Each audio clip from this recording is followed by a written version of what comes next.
retained enormous resistances within the academy to it. No, of course, I immediately admit, yes, of course there is all kinds of experimenting happening. Especially anthropology, I think, is very open to other forms of reports. It's not for nothing also that I'm moving to filmmaking, which is quite obviously a totally different form of engaging an audience than an academic text. But the problem, of course, is that, and I think it's obvious and you know it, that what happens is these experiments immediately become compartmentalized. It's, you know, do your little experimental thing, have your journal, have your own separate conferences, be your own tribe, if you want to put it that way. So we can continue doing the things the way we've always been doing them. And I think, yes, there are experiments going on, but if you just look at the institution of academia, if you look at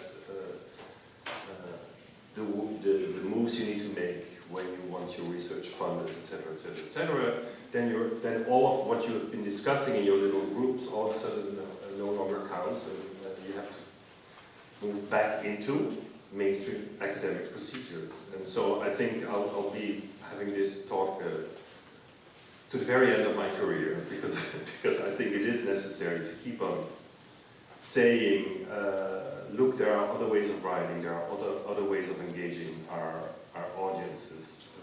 And I agree, we have to bring that, not to preach for our own congregations, but we have to preach for larger audiences.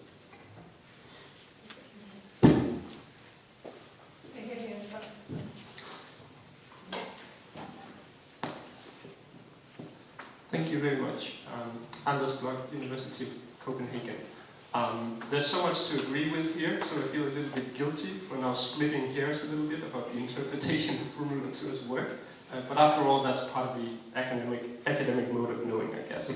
I'm always struck when people talk about Latour in the mode of indefinite extension, because I think you can read Latour in the exact opposite direction. I think people like Graham Harman has made this clear.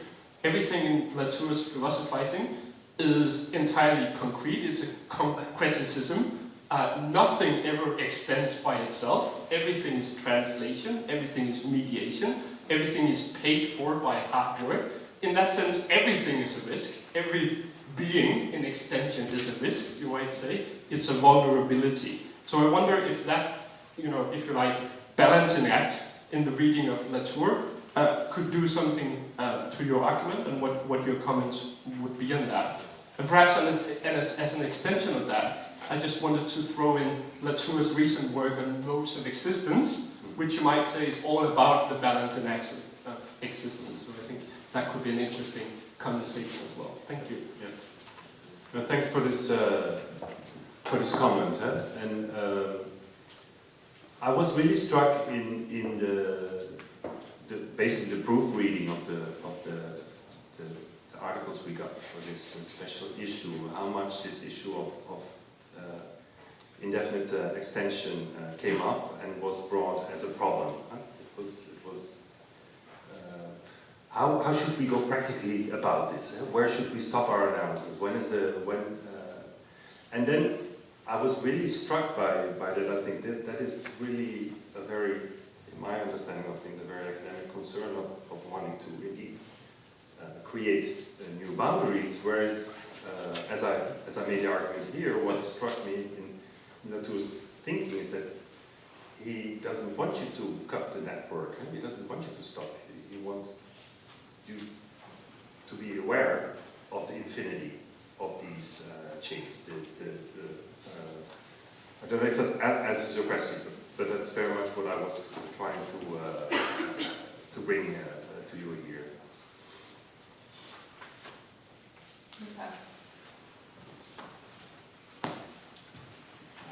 Thank you. That was really, really inspiring. I agree. I just had a question. I'm Michal from UNC Chapel Hill, North Carolina, and I just had a question about whether, I mean, I really enjoyed all of the parts of the paper, but I'm wondering if the move at the end where you said you know, to think about the writing and the reading as a mode of opening up and to being moved it's one possible way of thinking about the link between mysticism and Latour or other academic practices. But I'm wondering if we go back more to where you started and just mysticism as an opening to other dimensions and to the non-modern, you know, there's that famous debate between Viveris de Castro and Latour, which I think is an interesting place to go, because I'm not sure it's just about being moved that we are, like, where we're moving. It's about where you were going about our modes of knowing, right? And what it even means to know and what knowing allows us to do and how to act in the world, right? And so I think what's fascinating about the mysticism part is, and what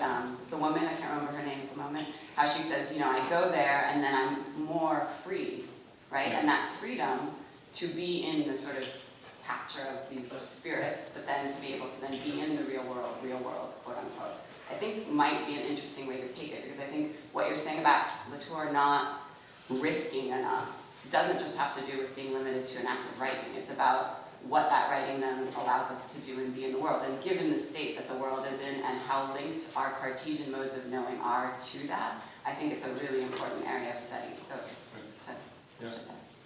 I take that as a comment, thanks.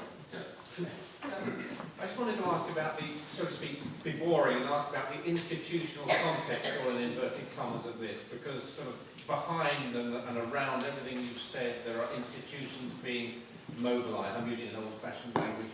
So I'm really wondering what your perfect institutional location would be to permit you, or us for that matter, to do some of the kinds of things that you're talking about. I mean, you've taken a pot shot at Bruno. I mean, fine. You're sort of obviously in some admiration of many of the things that go on in Bahia, fine. But well, not so much what are we doing here, we're in a particular format, but what context would you like to be in to know well? That's a good question. But actually, knowing my own frustrations with having to send in these research proposals, where in many ways you already have to know what you are going to find in the field, etc., etc. I mean, the whole setup of the research proposal is, in a way, before you even have done the research, you have to, to tell your financiers, well, rest assured, this is the kind of stuff that I will come up with. So if you ask me to design the perfect academy, this one would be one of the things that would be kicked out. And there I very much follow Bruno Latour in saying go to places and go with an open mind. Don't, shut down everything beforehand in terms of going there with fixed categories, etc., etc. What would you bring back? What would you have us do in your? I mean, I'm being unkind, but in your perfect world, which I very much sympathise with. And I'm grasping, asking for help. But John, I think you don't just go into the field with having no questions. You are in debate with colleagues, you have issues that you discuss, and this advice would be about, okay, so how do we go about researching that? It's not like,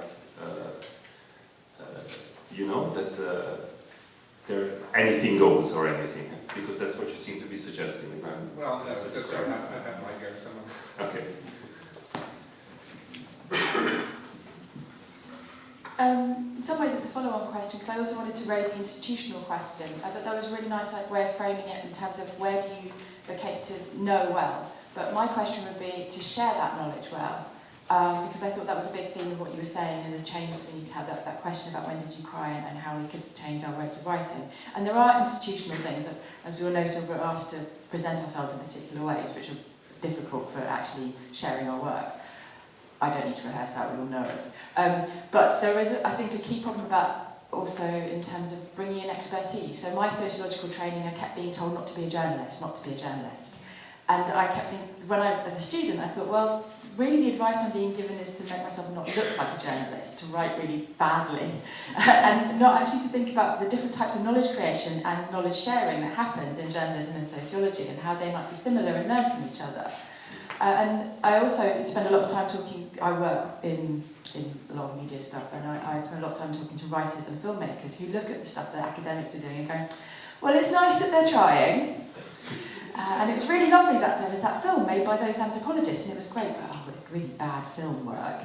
And that's really depressing for me, because I see these academics doing stuff that's 1 billion times better than the normal paper in terms of sharing their work. But maybe they could work with professionals, and so I think there's a real institutional question, partly in terms of getting research funding where we can apply to have collaborators from outside and bring in other expertise, but also to do with our own arrogance and sense of self and things like that. So I wondered if you had any ideas about how you might, I don't know how you work with professional filmmakers. No, exactly. I'm glad you mentioned it. The film project I'm working on is together with a professional filmmaker, exactly for the reasons you mentioned. I mean, this is a very difficult medium, and it's very naive to just step in there and say, oh, now I switch to filmmaking. For as much as I'm seduced by the medium, I think it's exactly this kind of cooperation that I would be very much in favor of. But it's very difficult also. I've noticed now, working with an artist, they come in with completely different ideas as to what images are, why it is that you make films. So, I mean, it's no easy, smooth going, but that's okay. I mean, it's an interesting debate again between her kind of knowing and my ways of knowing in the field. Okay, but one final question. Hi, I have a kind of methods question, a knowing question. You showed us a film with a woman who said that she was experiencing joy, and you could see that because she was open, and then you showed her body closing and said, okay, now that's risk. And I'm wondering, how did you know that that was risk? And what does it mean? I mean, how would you know that closing off your body is closing off, or that there's risk that's there? And then, so how did you know that? And then how do we know what her risk is, given how overdetermined all of our ideas of risk are? Yeah. How did we know? Yeah, that's a good point. Huh? How do you?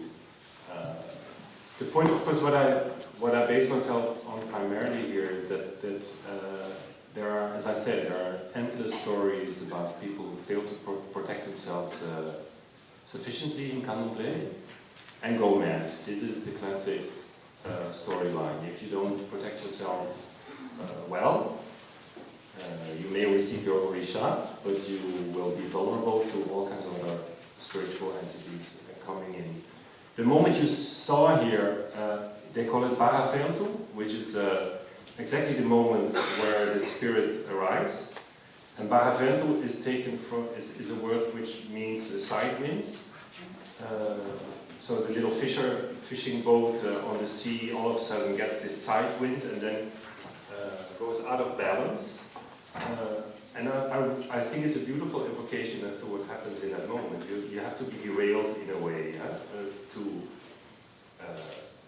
to experience this kind of otherness. You cannot stay neatly on track. So again, I don't know if it's, yeah, I think there's a risk involved in there. And that's certainly how people talk about it.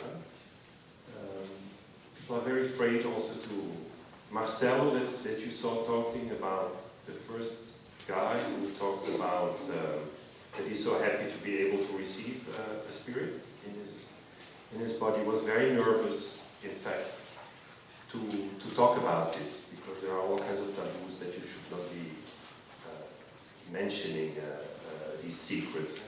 There's the performance of secrecy, which again closes it off in all kinds of ways. I don't know if that answers your question, but... Okay, thank you, Mattjis. I think you've really given us quite a strong image to carry through to the conference, where in whatever field, I know there's people in this room that come from so many different backgrounds, but in any field there'll be things you're open to and prepared to let destabilise you and other things that you don't. And I think your Bahamian friends will really give us a strong image of that. It's not just being open, it's choosing and deciding, and you make your way of the world through those choices, and we do that too in our own intellectual practice, and I think our conference is really going to be about exploring those openings and closings that happen in our different disciplinary fields, and our panels are going to hopefully explore that. So thank you very much indeed for